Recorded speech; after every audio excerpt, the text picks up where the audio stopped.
Resto Geek. Et chers enfants, nous sommes réunis ici aujourd'hui. Aucun absent ou retardataire, mais c'est merveilleux. Tu vas voir ici, c'est un peu la colo. Retire-toi, vil démon infernal, créature des abysses.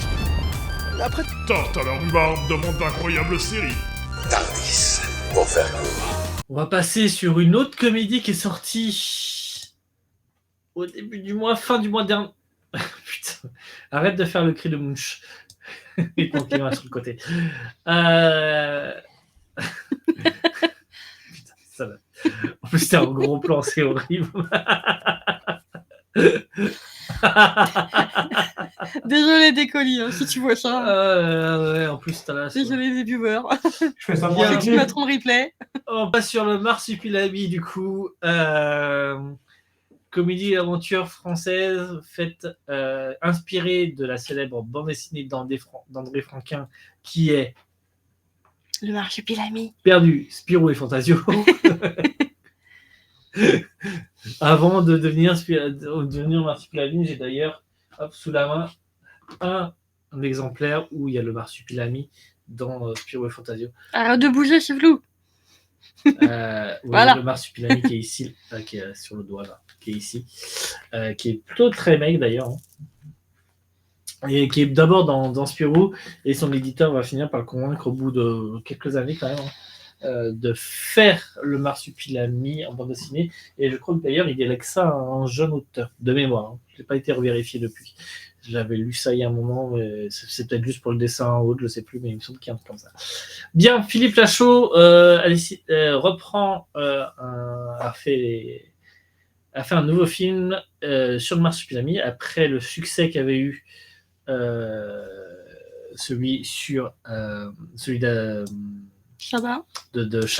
Merci. Je sais pas pourquoi j'allais dire Alexandre Assier, c'est parce qu'on en parlait juste avant. Celui de Chabat, alors même qu'elle est quand même un peu divisée déjà, parce que quand je me rappelle, je raconte toujours cette anecdote, mais c'est pas grave. Quand j'étais au cinéma, j'ai beaucoup rigolé avec ma mère parce que nous, on aimait beaucoup Chabat. Et il y avait des gens, je pense, qui étaient venus pour amener leur enfant voir un film de Marsupilami et qui n'aimaient pas Chabat et qui n'ont pas du tout rigolé. Ils se sont demandé pourquoi on rigolait. Donc, voilà.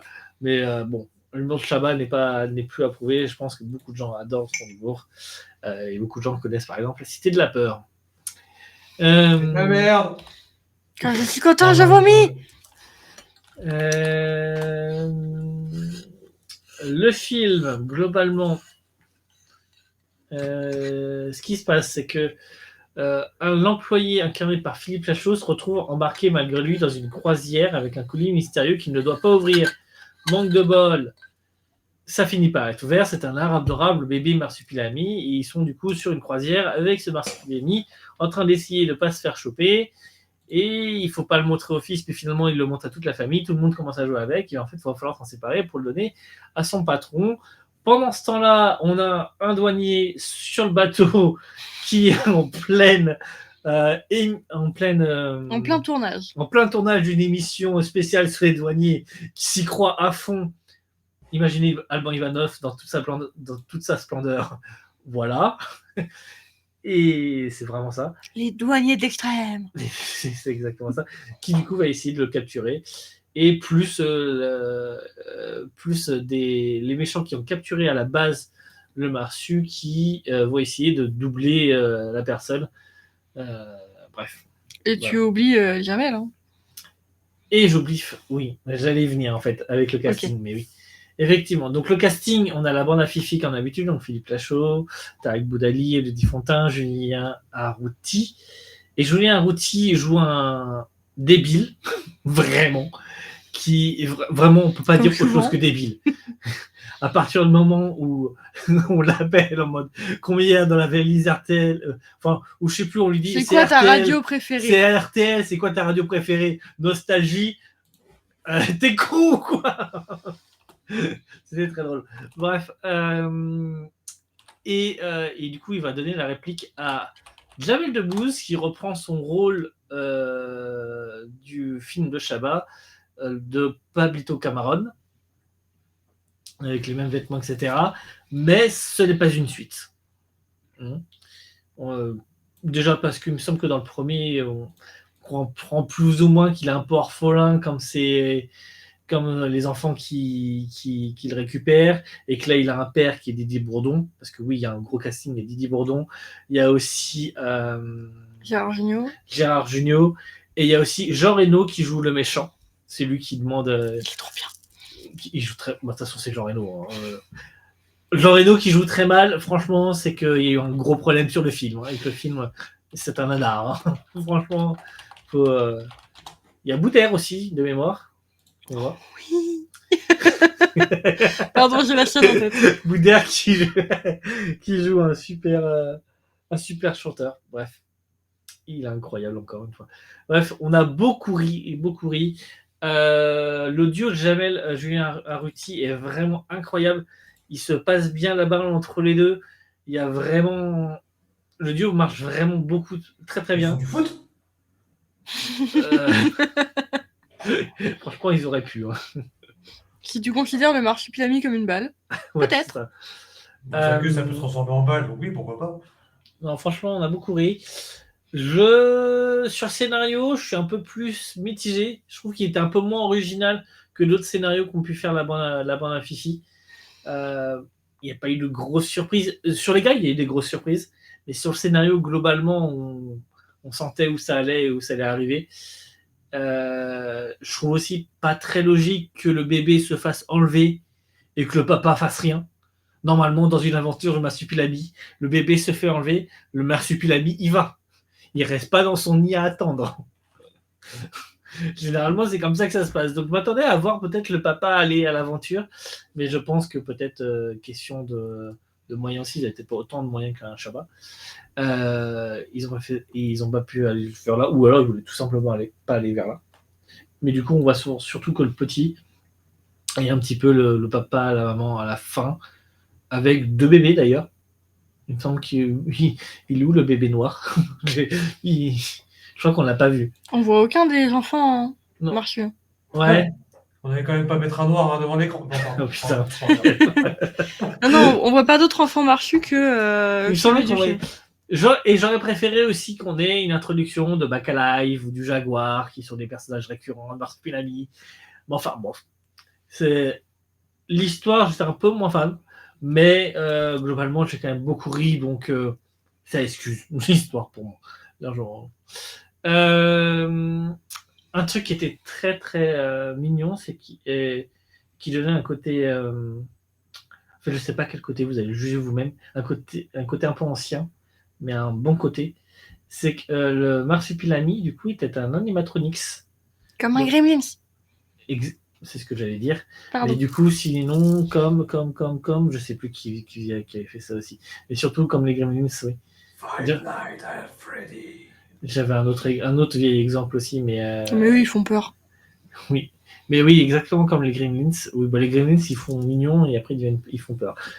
Et je trouvais que c'était un côté plutôt cool. Il était plutôt avec, mais par contre, je l'ai trouvé un peu gros, du coup. D'où le fait que j'étais en train de vous rappeler que le Marsupilami, il était maigre. Je les ai trouvés un peu gros.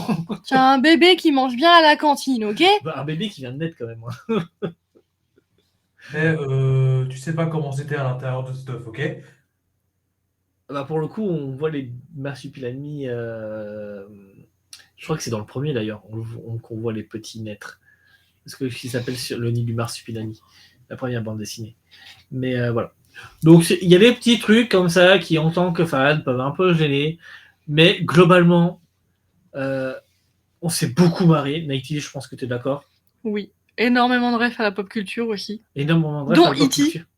Dont Dragon Ball. Dont Dragon Ball. Non, ça aurait dû faire tourner la tête de Stalas, ça n'a pas marché. Je vais pas lever la tête à chaque fois que vous parlez de Dragon Ball. Au bout d'un moment, Dragon Ball. Il y avait les 7 boules de cristal, ok? Dragon Ball est le manga le plus suivi au monde. Au bout d'un moment, arrêtez de faire vous choquer. Oui, je sais que c'est One Piece maintenant. Arrêtez de faire vous choquer parce qu'il y a de les références. C'est comme Superman. Superman, il y a des références partout. Même dans Dragon Ball, il y a des références de Superman. Je vous ai pas lancé la bonne annonce du coup en même temps. Je vais la lancer. Bah alors. Juste pour faire une croisière. Il y a un piège. Voilà, on a beaucoup. Un bateau qu'en avion. Il y avait un piège. On sent qu'ils se sont tous éclatés sur le tournage, vraiment. Et en fait, j'ai terminé ce que j'avais à dire, je pense. Tu voulais rajouter un truc, Nighties? Parce que je vais me répéter, en fait. Bah, moi, j'ai pas de déception sur l'histoire, puisque je suis moins fan du Marchu que toi. Donc en fait, juste j'ai passé un bon moment et c'est une comédie familiale. Tu vas avec tout le monde, tu rigoles, tu t'amuses et puis voilà. Tu te vides la tête. Ah oui, là, pour le coup, on s'est bien vidé la tête. Non, j'en ai en fait, en repensant. En fait, j'y suis allé très vers. Enfin, sans m'attendre à rien au film. Puis après, maintenant que j'y repense un petit peu, c'est vrai que j'aurais aimé avoir deux, trois trucs qui ont un peu plus changé. Voilà. Ta petite note du coup? Ma petite note, moi je mettrais un. Le truc, c'est que je mettrais un 10 sur 10 à celui de Chabat. Donc celui-là, je mettrais un 9 sur 10 ou un 8 sur 10, un truc comme ça. Moi j'avoue que j'aurais peut-être inversé. Ouais, moi, Après, j'aime l'équipe trop. de Lachaud, ils font des très bonnes adaptations. Bah, en fait, C'est plus grand est-ce que c'est public que vraiment une Chabat. adaptation? C'est ça un peu la question. C'est que c'est un super film rigolo avec un animal dedans qui est le marsupilami, mais ça aurait été autre chose. Est-ce que ça aurait changé le film? Je suis pas sûr. C'est un peu ça, quoi, en fait, qui m'embête. C'est que ils auraient fait une contrebande d'un autre. Alors si, parce que le marsupilami ramène un certain lien après dans la famille, en fait, et qu'il est un peu différent et tout. Mais ça aurait été une contrebande de chimpanzés, d'un petit singe tout mignon, d'un pandarou, un truc comme ça. Je suis pas sûr que le film aurait été beaucoup, beaucoup différent. Bon, sauf que forcément, le pandarou se serait pas battu contre les méchants à la fin. Mais bon, c'est pour ça. Je mitige un peu là-dessus. Mais ça reste quand même un très bon film. Voilà.